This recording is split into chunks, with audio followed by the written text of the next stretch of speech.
Reuni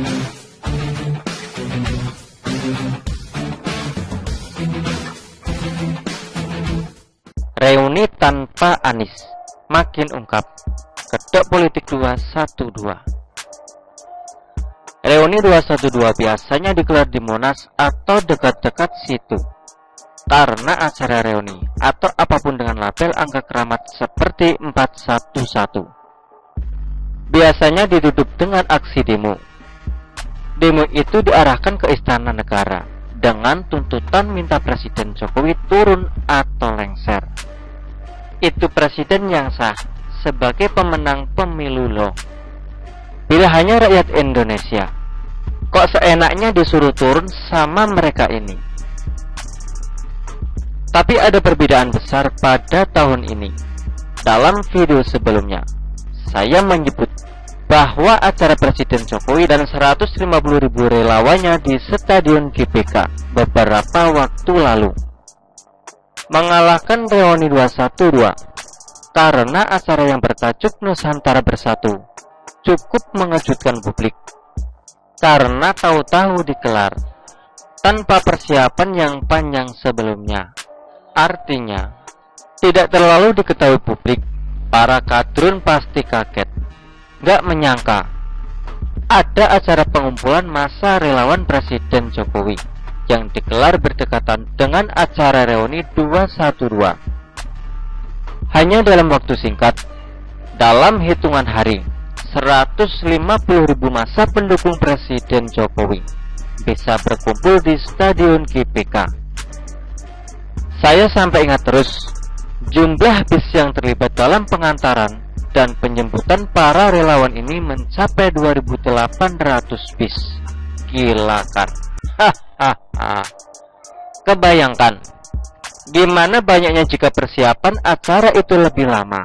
Misalnya dari beberapa bulan sebelumnya, bisa-bisa nggak muat itu Stadion GBA. Akhirnya Presiden Jokowi bisa lebih dulu pamer kekuatan daripada kelompok 212. Sekarang mana ada demo mereka yang bisa mencapai jumlah ratusan ribu. Kelompok 212 ini bagai dikertak duluan sama Presiden Jokowi. Bahkan apa kata Presiden Jokowi soal rambut putih dan muka berkerut masih jadi pembicaraan publik, trending di medsos. Sementara soal reuni 212 gak terlalu jadi perhatian publik. Padahal sebelum digelarnya acara Presiden Jokowi dan 150.000 relawannya itu, kelompok 212 ini masih sok garang seperti biasanya. Begitulah rekam jejak mereka ini. Ya, rekam jejak menjadi kunci ketika kita hendak mengungkap kedok kelompok 212 yang demen acara pakai angka cantik. Rekam jejak menunjukkan bahwa mereka ini kerap berdemo dengan tuntutan agar Presiden Jokowi turun atau lengser. Sang imam besar bahkan kerap menyebut Presiden Jokowi sebagai presiden ilegal ketika dia masih berada di Arab Saudi. Dari sini saja sudah kelihatan bahwa mereka ini adalah kelompok dengan kepentingan politis. Belum lagi video risik yang menyuruhkan umatnya agar bersiap menurunkan Presiden Jokowi, bersiap mengeluarkan Presiden Jokowi dari istana, bersiap mengambil alih kekuasaan dari Presiden Jokowi. Video ini benar adanya. Sebuah media sudah pernah melakukan investigasi dan menemukan video lengkapnya dengan suara asli risik. Beberapa bulan lalu saja sudah ada aksi demo yang digelar oleh kelompok 212 ini. Misalnya, pada bulan September lalu, mereka berdemo dengan menyebut aksinya sebagai aksi bela rakyat. Tuntutannya apa lagi kalau bukan Presiden Jokowi lengser? Sesudah itu, mereka pun menyiapkan aksi 411 pada awal bulan November lalu. Nama aksinya sama, aksi bela rakyat.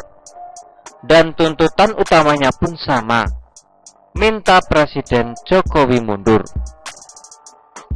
Menjelang tanggal reuni 212, seruan-seruan aksi demo pun menggema di antara para pentolan 212. Misalnya, oleh Abdullah Himamahua yang menyatakan siap memimpin 500.000 umat ke istana dan siap mati. Katanya, PA 212 pun membuat pernyataan bahwa mereka akan menggelar acara reuni dengan berbagai kegiatan dan ditutup dengan aksi demo. Namun waktu itu belum ada kejelasan lokasi acaranya.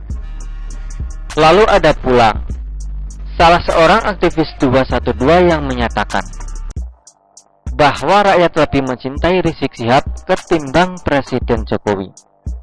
Dia membandingkan acara Presiden Jokowi dan 150.000 relawannya di Stadion GBK dengan banyaknya massa yang menyebut Rizik saat pulang dari Arab Saudi pada tahun 2020 silam. Dari rekam jejak itu terlihat mereka ini masih tampak garang, sangar, sok menakutkan, dan gak ada kelihatan takut-takutnya sama pemerintah yang sah. Namun, apa yang terjadi kemudian? Terjadi perubahan yang sangat ekstrim. Sekitar 3 hari sebelum hari H reuni, PA 212 akhirnya mengumumkan bahwa acara reuni 212 akan digelar di Masjid Atin, Jakarta Timur. Bahkan terungkap bahwa mereka sempat mengajukan permintaan lokasi di Masjid Istiqlal, namun ditolak. Hal ini diungkap dengan kalem. Dipaparkan bahwa acara itu dari sholat tahajud, sholat subuh berjamaah, ada zikir, sholawat, dan tausiah, tanpa demo. Sekali lagi, tanpa demo. Kok bisa? Padahal sebelumnya, dengan sangar mereka ini menggertak seolah bakal ada demo besar yang digelar pada tanggal 2 Desember. Bahkan ada yang bersedia mati, katanya. Memimpin 500.000 umat, kok sekarang jadi kalem? Kekalaman ini pun berlanjut dengan pernyataan dari panitia reuni 212 bahwa mereka tidak mengundang Anies Baswedan. Loh, kok Anies gak diundang? Padahal dulu ketika Anies masih menjabat sebagai gubernur, dia setia hadir di acara-acara 212 ini. Nah, sekarang kan justru lebih gampang bagi Anies buat hadir, karena sudah bebas dari jabatan kan.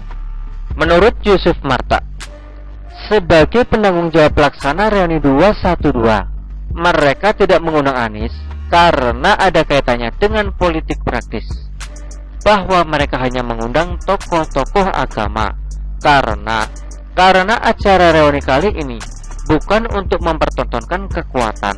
Nah kan, kok kalem gitu? Tidak seperti biasanya kan. Bahkan pihak kepolisian hanya mengerahkan 310 personil untuk mengamankan acara reuni tahun ini. Untuk mereka yang selalu menakut-nakuti publik dengan narasi 7 juta umat, maka jumlah aparat yang hanya ratusan ini harusnya jadi sesuatu yang memalukan. Reuni 212 kok hanya dijaga 310 aparat, dan kemudian pihak kepolisian mengungkap bahwa berdasarkan surat pemberitahuan acara yang mereka terima, perkiraan jumlah massa yang hadir di Masjid Atin itu hanya sekitar 10.000 orang dari 7 juta ke 500.000. Lalu turun lagi hanya 10.000 massa. Reuni macam apa ini? Gitu kan harusnya pertanyaan yang muncul dari para kadrun militan. Rizik Syihab akhirnya hadir di acara reuni ini. Selain itu ada pula Titik Soeharto. Kehadiran Titik Soeharto saja sudah menandakan bahwa acara ini sejatinya ya acara politis, namun berusaha diredam, ditutup-tutupi oleh kelompok kadrun ini. Rizik sendiri menyatakan kalau acara reuni kali ini memang tidak akan diisi dengan orasi politik dan tidak ada gelaran aksi demo.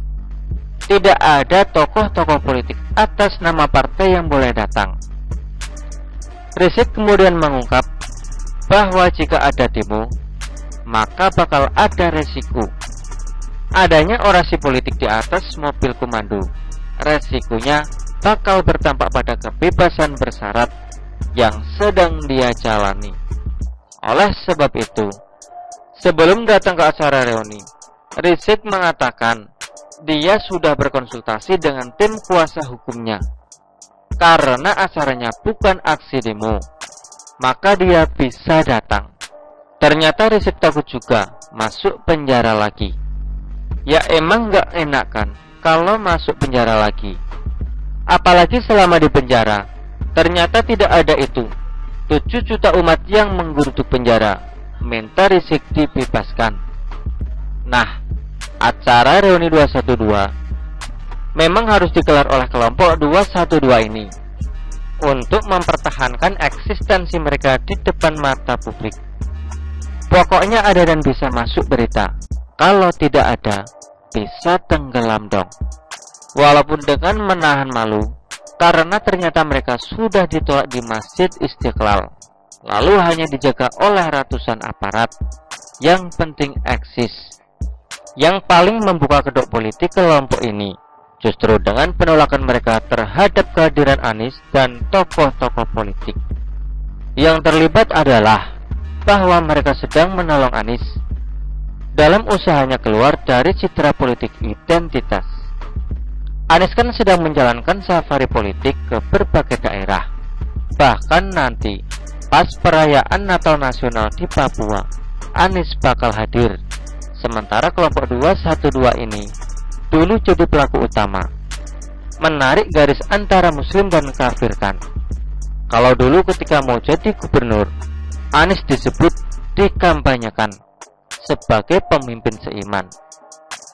Sekarang unsur seiman itu berusaha untuk ditutup-tutupi. Sekarang kita melihat bahwa Anies berusaha sekali untuk keluar dari bayang-bayang politik identitas.